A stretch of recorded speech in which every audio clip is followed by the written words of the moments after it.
Jadi orang yang sibuk itu bukan bisnis, itu artinya masih Anda terjebak dengan yang namanya job, J-O-B atau just over broke, sedikit lebih bagus dari kebangkrutan.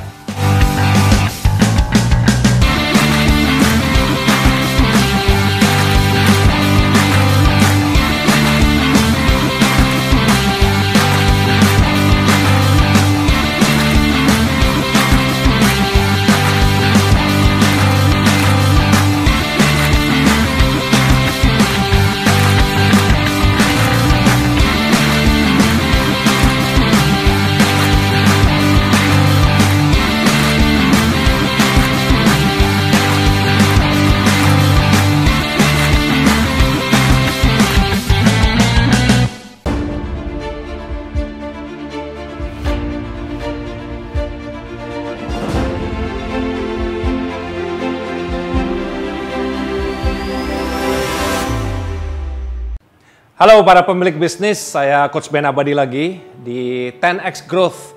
Selama berminggu-minggu saya yakin banget para pemilik bisnis tetap excited dan semangat dengan bisnisnya. Kenapa? Karena sudah paham sekarang ya, step by step membangun bisnis yang profitable dan bisa berjalan tanpa Anda ya. Dan tentunya bisa di IPO-kan dan di TBK-kan kalau Anda mau tentunya ya. Dan karena apa? Karena memang ujung-ujungnya bisnis harus bisa memberikan more money and more time. Betul nggak? Kalau kita membangun bisnis, terus kita nggak punya waktu bagi keluarga, kita nggak bisa punya waktu bagi hobi kita, itu namanya terbelenggu oleh bisnis. Dan ada cara-cara yang lain kok dalam membangun bisnis. Nah, di sesi kali ini saya akan membahas bagaimana caranya bisnis Anda bisa buka cabang di sana-sini. Bisnis Anda bisa berkembang pesat. Kenapa McDonald bisa mempunyai 40.000 cabang, Subway 44.000 cabang? Ya, Indomaret, Alfamart bisa memiliki lebih dari 20.000 cabang. Karena ada satu rahasia tentunya yang mereka tahu dan nggak banyak orang tahu ya. Dan hari ini saya bongkar habis bagi Anda semua yang menonton ya, yaitu sistemasi. Sistemasi. The key is systemization. Di minggu pertama saya bahas bahwa sistem, coba ambil note Anda. Sistem, S-nya itu adalah saving. Y-nya itu adalah your. S-nya lagi adalah self. T-nya adalah time. E-nya adalah energy. M-nya adalah money. Saving, yourself, energy, time, and money. Jadi ciri-ciri Anda memiliki sistem yang kuat, kalau semakin besar bisnis Anda, semakin banyak cabangnya, semakin banyak SDM yang Anda punya, dan Anda semakin santai. Betul nggak? Of course. Karena apa? Anda telah mendelegasikan pekerjaan-pekerjaan yang dulunya Anda kerjakan itu ke mereka. Ya. Dan ini ada sesuatu yang salah ketika saya mendengar para pemilik bisnis, Coach, saya sudah 30 tahun berbisnis, tapi saya semakin sibuk. Ingat, busyness is not business. Saya ulangi lagi ya, busyness is not business. Jadi orang yang sibuk itu bukan bisnis, itu artinya masih Anda terjebak dengan yang namanya job, J-O-B atau just over broke, sedikit lebih bagus dari kebangkrutan. Nah, ada 4 langkah praktis hari ini yang saya bongkar kepada Anda, para pemilik bisnis. Fokus in the next 7-8 menit, karena ini akan merubah nasib Anda sebagai entrepreneur ya. Yang pertama adalah people. Ya, kita tahu bahwa people adalah salah satu aset dalam bisnis. Tapi faktanya banyak sekali orang yang mengeluhkan. Aduh coach, susah coach, orang lama saya gitu ya, nggak sinkron dengan orang baru ya. Apalagi sekarang ada yang namanya generasi milenial, ada namanya generasi Z gitu ya. Ini susah sekali diaturnya coach ya. Mereka maunya instan, mereka nggak mau kerja keras, mereka hanya maunya hasil-hasil yang cepat gitu ya. Sedangkan kita harus mengedepankan namanya kerja keras. Jadi people-nya memberikan masalah ya. Padahal tahukah Anda bahwa 50% dari pengeluaran operasional Anda itu datangnya dari salary ya. Anda nggak percaya? Coba hitung-hitung.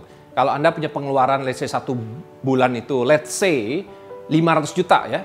Berapa persen dari 500 juta itu adalah salary? Ya, ada yang 50%, ada yang 40%. Tapi faktanya besar sekali komposisi salary dari pengeluaran overhead setiap bulan Anda. Dan mereka harus apa? Membantu Anda membangun bisnis. Mereka harus membantu Anda meng-run the business. Jadi, Anda harus meng-systemize people Anda. Gimana caranya, Coach? Simple banget sebenarnya. Caranya adalah dengan melatih mereka, men-training mereka, dan meng-coach mereka. Dan ini saya belajar dari tahun 97 ketika saya pertama kali memahami tentang yang namanya training. Ketika saya dengan my rich uncle, kita collab, membangun bisnis Subway. Di tahun 97, saya dilatih selama 2 minggu di Amerika bagaimana caranya mengelola sebuah outlet gitu ya. Dan di sana saya tercengang dan kagum.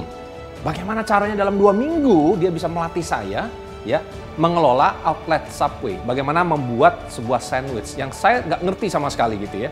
Itulah the power of training ya. Saya katakan gini ya, training bukan motivasi ya. Training adalah bagaimana caranya Anda mentransferkan apa yang ada di benak Anda ke tim Anda ya. Nah, tentu ada step by step-nya. Makanya pastikan people Anda menjadi aset, bukan liabilitas. Pastikan people Anda membantu Anda mengelola dan meng-run bisnis Anda, bukan menjadi troublemakers ya.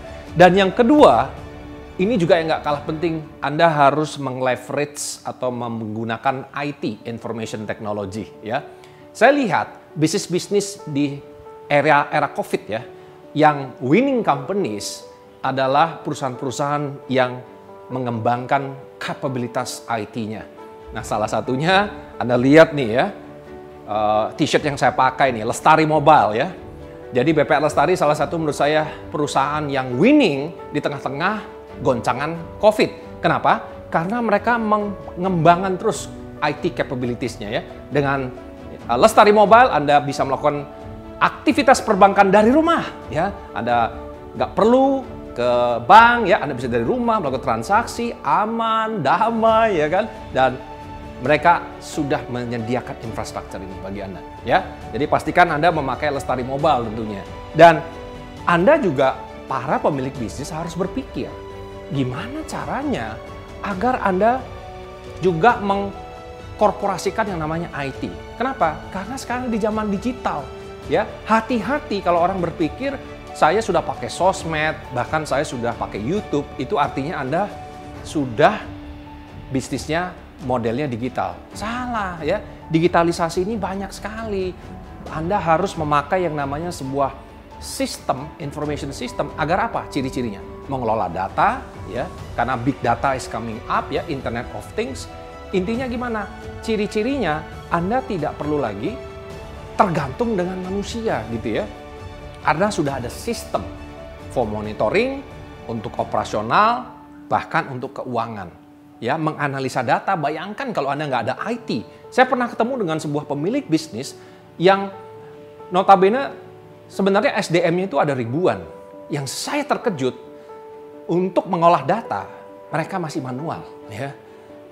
Ini sangat-sangat menyedihkan menurut saya. Jadi, let's leverage yang namanya IT. Berikutnya adalah marketing. Ya. Kita tahu bahwa bisnis yang bertahan lama dan super successful, mereka mensystemize marketingnya. Bukan hanya marketing, tapi branding. Bedanya apa, Coach? Marketing adalah awareness, branding menciptakan loyalitas. Coba saya tanya ke pemilik bisnis, apakah Anda loyal kepada sebuah brand, entah itu gadget, entah itu pasta gigi, entah itu mobil, entah itu airline, entah itu hotel, apapun barang-barang yang Anda beli. Anda ada loyal kepada sebuah brand, itulah the power of branding. Jadi pastikan Anda memahami dan mensystemize the function of marketing. Dan berikutnya adalah operasional. Ya, kita lihat bisnis-bisnis yang sangat successful, operasionalnya kuat. Ya, Toyota salah satu yang memiliki operational excellence yang luar biasa.